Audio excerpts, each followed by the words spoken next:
Kakati ku nsi ya Katonda eno abantu balina emitima emibi, abantu balina effutwa, abantu tebaagaliza, abantu baagala kubalaba nga buli nammwe mufa njala mubonaabona mubunda. Kati akatambi koolaba kano ow'omutima omubi yazze mu lusuku lwa munne n'alukumako omuliro. Olusuku luno lwa matooke. Nannyini lusuku yali yakwata essanja n'ayalirira ebitooke bye bulungi nnyo. Essanja mulimanyi ezibanga endagala naye nga zikaze, ze bayalirira wansi nga zikaze, ebitooke niba nga bikula bigimu bulungi. Kati yali yalwalirira bulungi nnyo nga lwajjula essanja eryo. Nannyini lusuku yabadde ali mu nnyumba ali ne famire ye bawujjaddemu. Ow'omutima omubi n'ajja n'omuliro n'aguteeka mu ssanja eryo nga nabo weebali naye tebaamulabye. Bano babadde mu nnyumba bagenda okulaba omukka gunyooka ne bagamba yiyi ennyumba yaffe yeekutta omuliro kiki, omukka nga gw'amaanyi. Bagenda okufuluma ebweru ng'olusuku lwaka, ng'olusuku luteta, ng'olusuku luggwawo nga tebalina ngeri gye bayinza luzikiza kubanga omuliro gwabadde gwaka ku ssanja ate essanja mulimanyi mu kwaka mu kukwata omuliro. Okitegeera olusuku lwayidde nga bw'olulaba mu katambi nga tebalina kyakukola, tebalina kyakutaasiriza, ebitooke byonna byayidde buli kimu. Naye nga lwaki gwe mulowooza lwaki ono yayokyeza olusuku lwa munne? Kubanga olusuku lw'ono ayinza obba nga yalutegeka bulungi, amatooke gabadde mwegali ng'ate oli talina. Abantu balina emitima emibi, abantu balina emitima emibi. Singa mumanyi abantu be bakola ennyumba zammwe nga mwebase, Mukama ono y'asinga okumanya.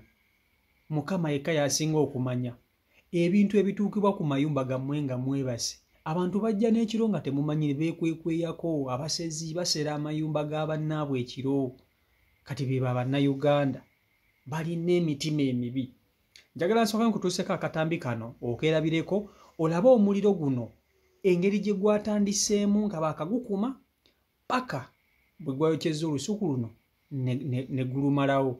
Vidiyo gimpereka like itambule tuke ku buli muntu vidiyo yiyo.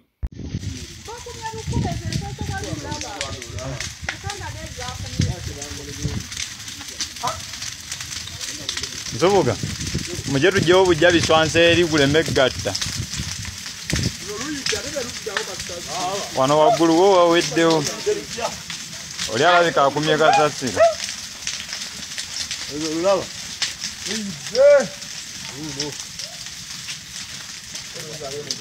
Omuliro mungi, n'omuliro mungi.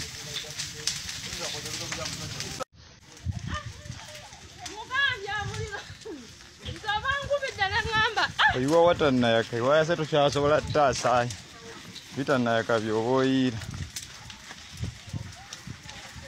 wali twali tubyawudde nga twagala gukome wali guleme okutambula.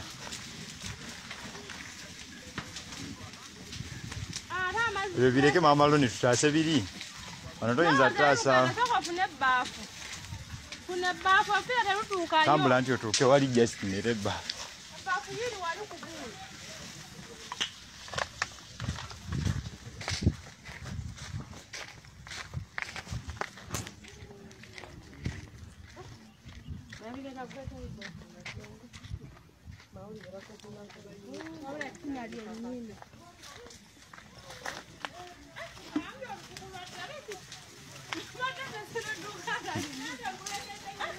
Ata mama ira bitannayaka kati ibe nga tebisobola kufaako. Kubekaawo bannange.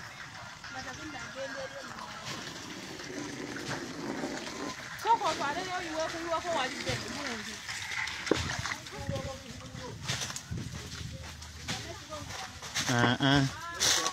Mazzi tegongera muliro. Jasi twayagadde twawuleko lukomaawo.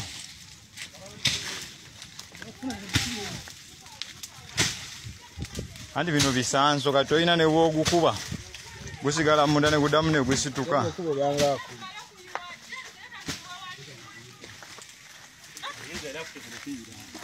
Anto njiira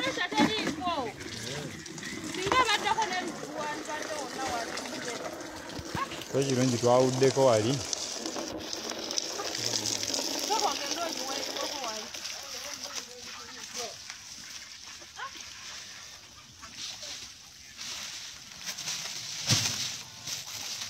Soko yiwemu. Yabyaleetera musajja wabwe. Kaya kaliteeka.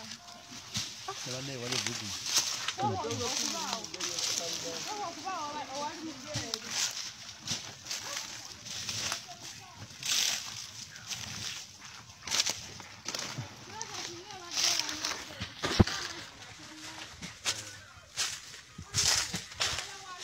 Ntuga eno gye bakubye wasaanayiira amazzi.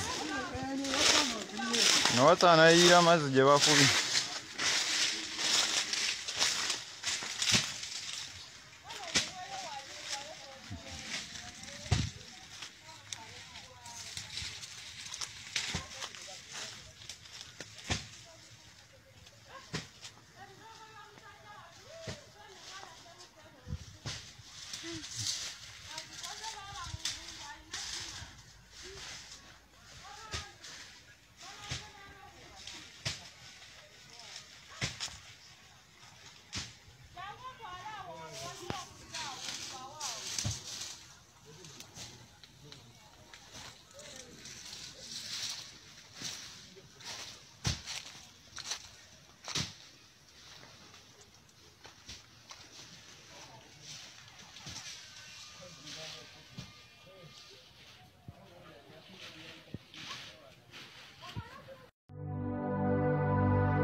So baganda bange, oyo gwe bayita omuntu w'omutima omubi, oyo gwe bayita neiba atayagaliza, oyo ateeka okuba nga neiba we yakoze ekintu ekyo oba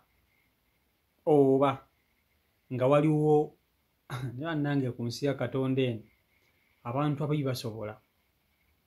Omusajja yali yayaliirira olusuku lwe muganda wange, olusuku luno nga lulabika bulungi nnyo, ebitooke yabisipeesinga, kwegamba nga byeyagala ebitooke binyirira, oba bisanga bye byakwasizza oli obujja omu eyabikumyeko omuliro obujja.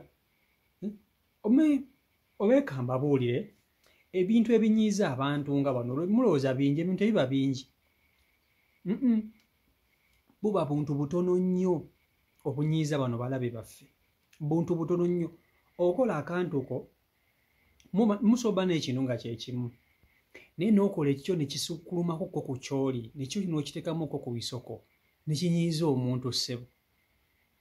Imagine okwokya ebitooke bya munno n'obyokya n'obiteeka ku ttaka, beyakera ku makya n'ateekamu obudde okusimba, beyakera ku makya n'ateekamu obudde okulabirira, okukoola, okusalira, okwalirira.